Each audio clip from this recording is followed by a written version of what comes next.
자, 성경의 절기 이야기 우리가 함께 공부하고 있습니다.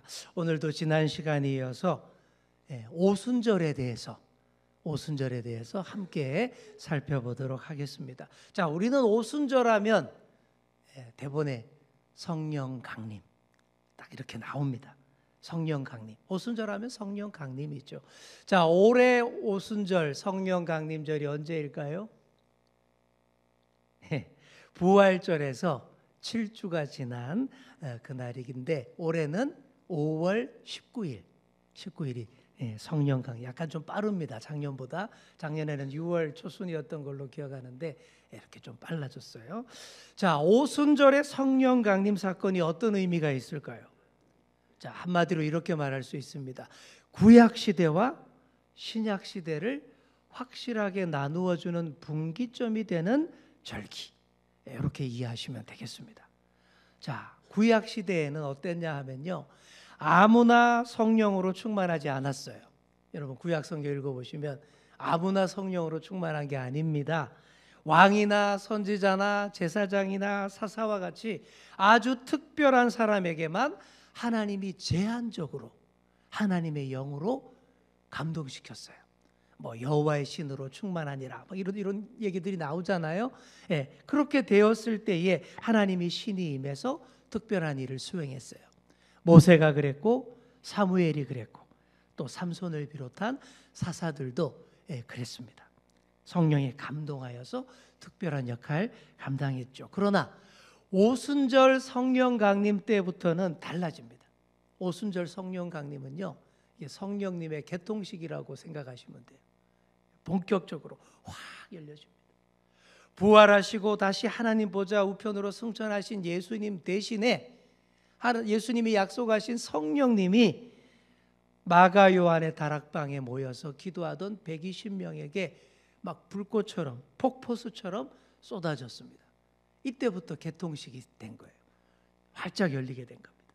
몇몇 사도들에게만, 특별한 몇몇 사람들에게만 부어진 게 아니었어요. 모두에게 부어졌습니다. 자, 우리 다음에 구절을 한번 보겠습니다. 자, 위에 보시면 사도행전 2장 1절에서 2절의 말씀이고요. 밑에 보시면 요엘서 2장 28절인데 요엘서 말씀 보시면 그 후에 내가 내 영을 만민에게 부어주리니, 만민에게 부어준다 그랬죠. 너희 자녀들이 장래 일을 말할 것이고 너희 늙은이는 꿈을 꾸고 너희 젊은이는 이상을 볼 것이라. 구약의 요엘서의 예언이 그대로 이루어진 것이 사도행전에 나오는 오순절 성령 강림 사건입니다. 이때부터 성령의 역사가 주님의 이름을 부르고 주님을 믿는 모든 자에게 다 부어지게 된 것이고 또 이 땅에서 최초의 교회가 시작할 수 있게 된 것입니다. 이렇게 본격적인 신약 시대, 교회의 시대가 열린 거예요. 그러니 오순절 성령 강림 사건이 얼마나 중요한 사건인지 모릅니다. 자, 그런데 한번 이런 생각해 보셨나요? 왜 굳이 오순절에 성령님이 임재하셨을까? 이런 생각해 본 적 있습니까? 뭐 대충 하나님이 아무 날 잡아서 그냥 대충 그렇게 한 게 아니에요. 성경에 나오는 절기는 다 의미가 있습니다. 하나님의 구원 역사 프로그램에서 다 절기는 아주 중요합니다. 자, 왜 오순절에 성령님이 강림했는지 한번 오늘 같이 살펴보도록 하겠습니다. 자, 지난 시간에 그런 얘기했어요. 첫 열매를 오메르라고 한다라고 했습니다. 그리고 이 첫 열매를 드리는 날이 초실절. 그리고 그 초실절에 우리 예수님이 부활하셨다. 부활의 첫 열매가 되셨다. 이런 말씀 기억나시죠? 그랬습니다. 자, 그리고 이 초실절, 우리에게는 부활절이죠. 이 초실절로부터 7주간, 7 곱하기 7, 오메르를 계수한다라고 했죠. 그렇게 7, 7이 49, 초실절로부터 7주간이 된 날이 77절입니다. 그리고 77절 그 다음 날이 50번째 되는 날 오순절이 되는 거예요. 초실절로부터 49일이 지난 그날이 되는 것이죠. 자, 이 오순절은 7주 계수의 마지막 날인 77절과 연결이 되기 때문에 흔히 같은 절기로 인식할 수도 있지만 엄밀하게 구별하면 49일째는 77절이고 그 다음 날이 오순절. 이렇게 구별해야 됩니다. 오순절이 되면요, 성전에서 하나님께 소제를 바칩니다. 소제가 뭔지 아시죠? 동물이 아니라 곡식 가루나 가루로 반죽한 떡을 제물로 바치는 것을 소제라고 하죠. 그런데 오순절날 드리는 소제는 일반적인 소제와 달랐습니다. 누룩을 넣은 소제를 드렸다. 자, 우리 레위기 말씀 보시겠습니다. 여기 보시면 일곱 안식일 이튿날까지 합하여 50일을 계수하여 새 소제를 여호와께 드리되 너희의 초소에서 10분의 2 에바로 만든 떡 2개를 가져다가 흔들지니 이는 고운 가루에 뭘 넣죠? 누룩을 넣어서 구운 것이요. 이렇게 되어 있습니다. 성전에 바치는 소제 중에 누룩이 들어간 소제는 오순절날 드리는 이 소제밖에 없습니다.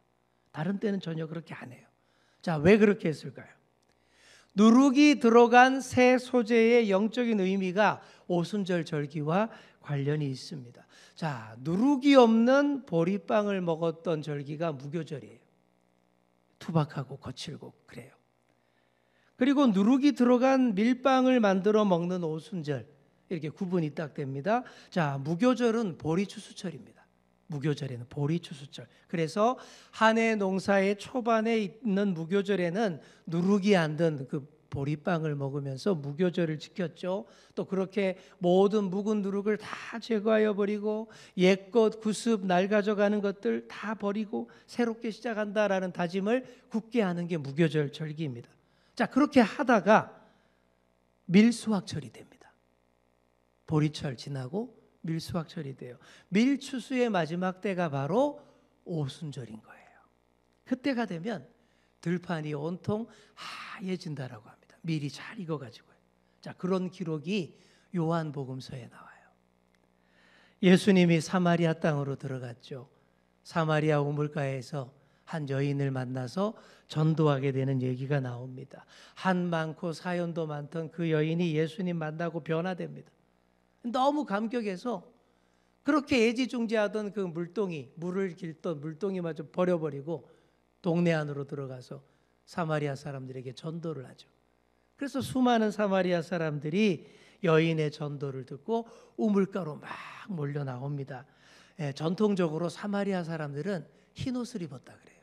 우리 옛날 우리 한국 사람 백이민족처럼 흰 옷을 입고 다녔다라고 합니다.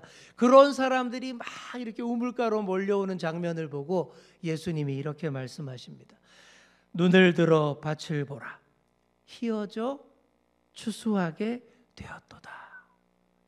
기억나시죠? 그 말씀.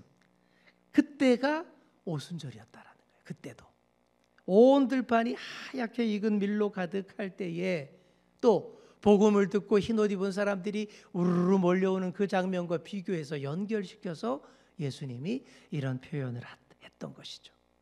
자, 이런 오순절에는 누룩을 넣은 맛있는 유교병을 먹습니다. 무교병 맛없죠. 무교병 먹어보셨죠? 진짜 맛없습니다. 그런데 누룩을 넣어서 발효시킨 유교병은 맛있습니다. 그동안 무교절 기간 동안 맛없는 무교병, 보리빵 먹었죠. 이 보리라는 것은 또 동물의 사료로도 많이 사용되고 또 가난한 사람들의 그 식량이었습니다.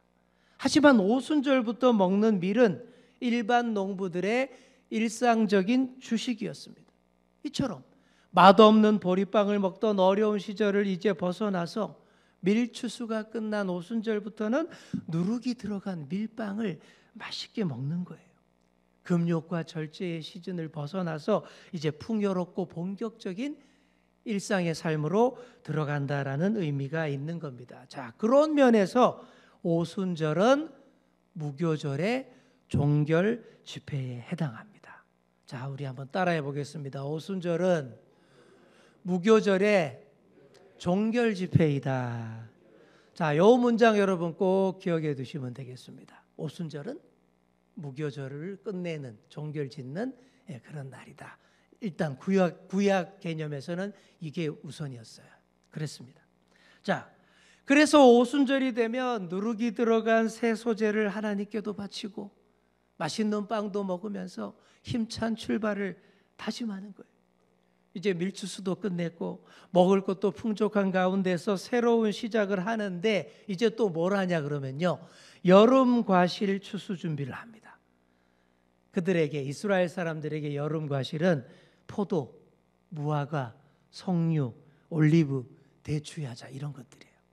이제 오순절을 기점으로 이제 이 여름 과실수 이제 추수를 열매 맺는 것을 준비하게 되는 그런 과도기가 오순절인 것입니다. 자, 그래서 이런 오순절의 특징을 잘 보여주는 이런 행사를 한다라고 해요. 자, 일명 리본 묶기라는 것입니다. 유대 고대 문헌인 미시나에 이런 기록이 있어요. 오순절이 되면 이스라엘 농부들이 석류와 포도밭으로 달려간대요. 그리고 갈대로 만든 리본으로 가지들을 이렇게 묶습니다. 묶어놓고는 이렇게 말한대요. 이것이 첫 열매다. 이렇게 힘차게 외친다라는 그런 기록이 있습니다. 이 장면이 그림과 같이 이런 그림과 같은 거예요. 딱 보시면 리본을 묶고 있는 거예요. 자, 이스라엘에서는 8월이 되어야 포도와 석류가 열매를 맺습니다. 그러면 여러분 오순절은 언제예요? 5월 하순, 6월 초순. 열매가 있어요, 없어요? 없어요. 아직 없어요. 기미도 안 보여요. 그런데도 오순절에 열매도 없는 과실수의 가지에다가 갈대 리본으로 이쁘게 묶으면서 첫 열매라고 선포한다라는 것은 좀 우스꽝스럽게 보일 수도 있습니다. 이게 마치 어린애들이 찜하는 것 같아요. 찜하는 거 알죠? 아이들이 아무리 해도 내 것이 안 될 것 같으면 어떻게 해요? 침 발라요. 침 바르면서 요거 내 거, 요걸 찜한다라고 하지 않습니까? 그것과 똑같은 모양새처럼 보입니다. 그런데 이 리본 묶기가 나름 의미가 있어요. 아직 익지도 않은 과실수 가지를 묶으면서 첫 열매라고, 내 첫 열매라고 외치는 행사는 이후에 맺힐 여름 과실에 대한 기대와 소망을 담은 그런 선포인 거예요. 이런 마음을 담고 있는 거예요. 보리와 밀추수도 잘했는데 여름 과일 추수도 잘 준비해서 풍성히 거두게 해주세요. 이런 염원을 담은 그런 표시인 것입니다. 이처럼 또다시 새로운 계절, 풍성한 계절을 준비하는 때가 오순절인 것입니다. 그러니 여러분, 이런 오순절에 성령께서 임재하실 만하지 않습니까? 이런 의미가 있는 거예요. 자, 그 다음 또 더 중요한 의미가 있습니다. 오순절은 또 이런 의미가 있어요. 자, 이스라엘이 언제 출애굽했습니까?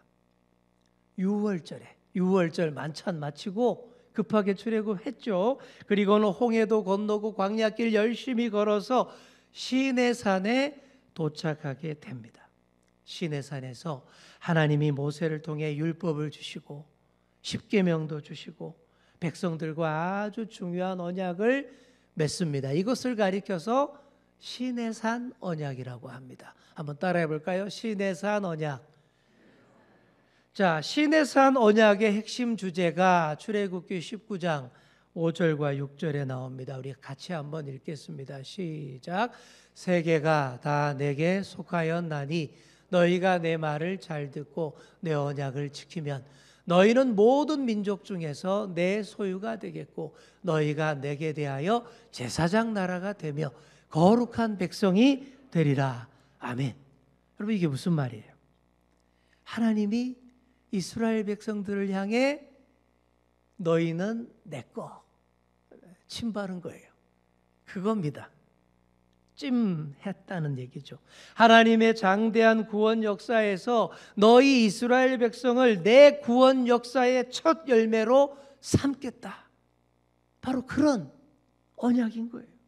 내 선택한 백성답게, 하나님 나라 거룩한 백성답게 살아야 한다 라는 그런 메시지인 것이죠.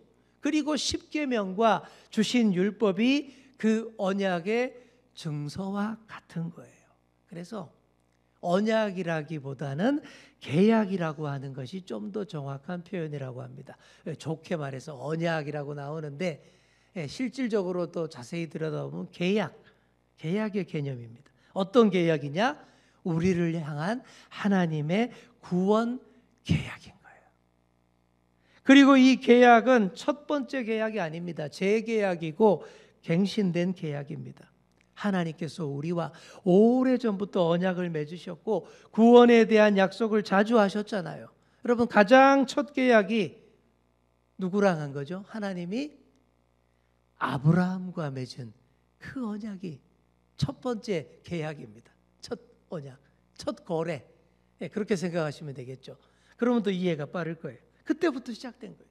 그리고 이어지는 거예요. 이삭, 야곱, 요셉, 모세, 때마다 일마다 계약을 갱신해 주셨습니다. 우리도 장기 계약의 경우에는 어떻게 합니까? 수시로 계약을 갱신하고 확인시켜 주잖아요. 그래야 안 까먹지 않습니까?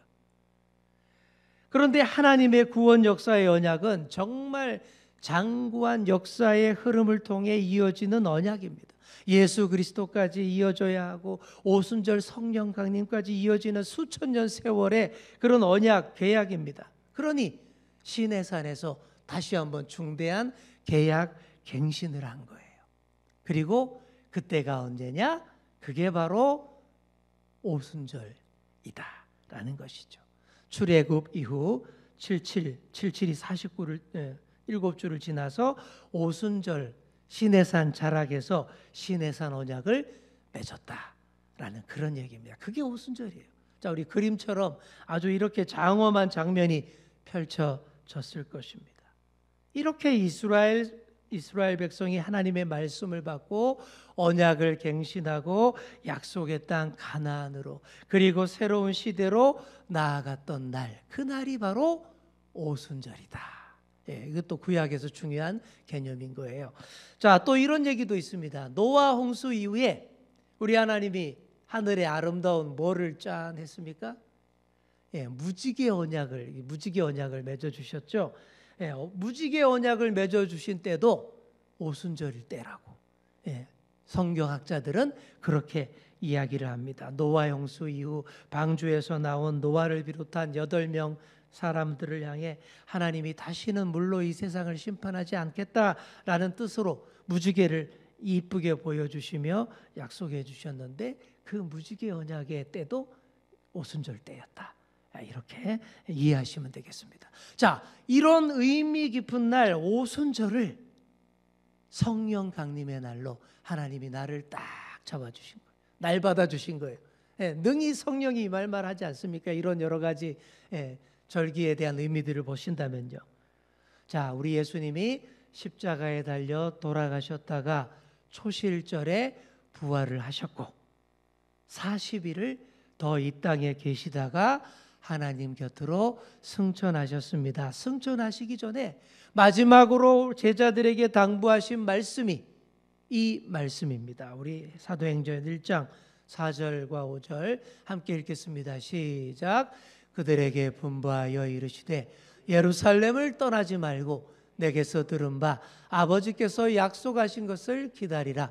너희는 몇 날이 못되어 성령으로 세례를 받으리라. 아멘. 하나님이 약속하신 그 성령이 임재하고 그 성령으로 흠뻑 성령 세례 받기 전까지는 절대 어디 가지 마. 예루살렘에서 기도하고 기다려. 이런 마지막 당부셨어요.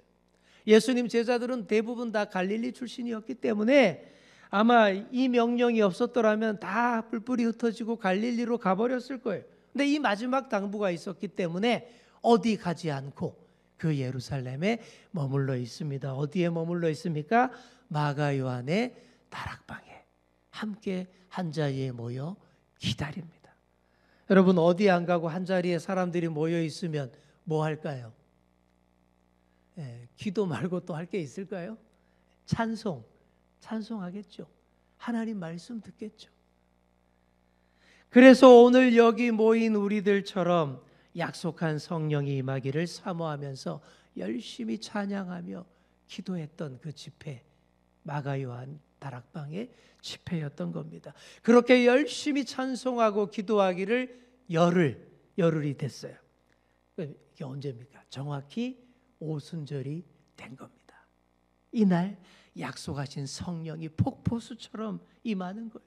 오순절 날이 이미 이름에 그들이 다 같이 한 곳에 모였더니 호련히 하늘로부터 급하고 강한 바람 같은 소리가 있어 그들이 앉은 온 집에 가득하며 급하고 강한 바람 같은 소리가 휙휙 막 지나가는 거예요.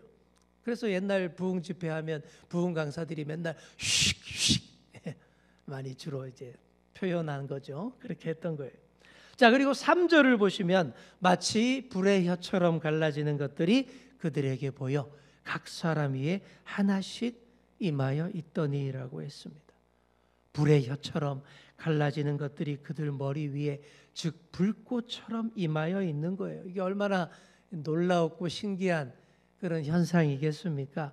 또 그래서 부흥 집회 가면 또 뭐라 그럽니까? 성령의 불을 받아라. 예, 그렇게 강조하는 것입니다. 자, 이제 말씀을 정리해 봅니다. 유월절에 있었던 유월절 어린 양 예수님의 십자가 희생으로 인류 구원 역사가 급발진했어요. 그리고 예수님의 부활로 우리에게 죽음을 극복하는 소망이 들어왔습니다. 그리고 오순절 성령 강림으로 구원 역사의 프로그램이 완료되었습니다. 주의 이름을 부르는 모든 자들에게 성령이 임함으로 새바람이 불었고 뜨거운 신약 시대가 열렸습니다. 이처럼 오순절 성령 강림 역시 마지막 언약의 갱신, 계약의 갱신인 거예요. 이제부터는 성령님과 함께 힘차게 나아가라라는 메시지. 예, 성령 개통식이 펼쳐지면서 성령님과 함께 나아가라. 성령 시대 열려지게 된 것입니다. 사랑하는 성도 여러분, 성령의 급하고 강한 바람이 우리 귓전을 휙휙 스치며 지나가는 이 밤 되시기를 축복합니다. 불의 혀처럼 갈라지는 것들이 오늘 함께하는 여러분의 머리 위에 있기를 소망합니다.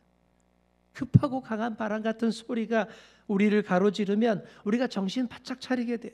우리의 영혼이 확 깨어나서 주님이 기뻐하실 일을 찾아 나아가게 됩니다. 또 성령의 불꽃처럼 성령의 불꽃이 우리 머리에 우리 가슴에 임하면 우리가 온통 뜨거워질 수밖에 없는 거예요. 신앙의 열정으로 뜨겁게 펄펄 살아서 움직이게 됩니다. 그런 성령님의 역사와 함께 우리가 믿음 생활을 지키고 우리의 교회를 더 사랑하고 더 뜨겁게 헌신하게 되는 것입니다. 그렇게 성령님과 함께 새 바람을 일으키며 또 뜨겁게 믿음을 지키시는 저와 여러분 다 되시기를 간절히 축원합니다.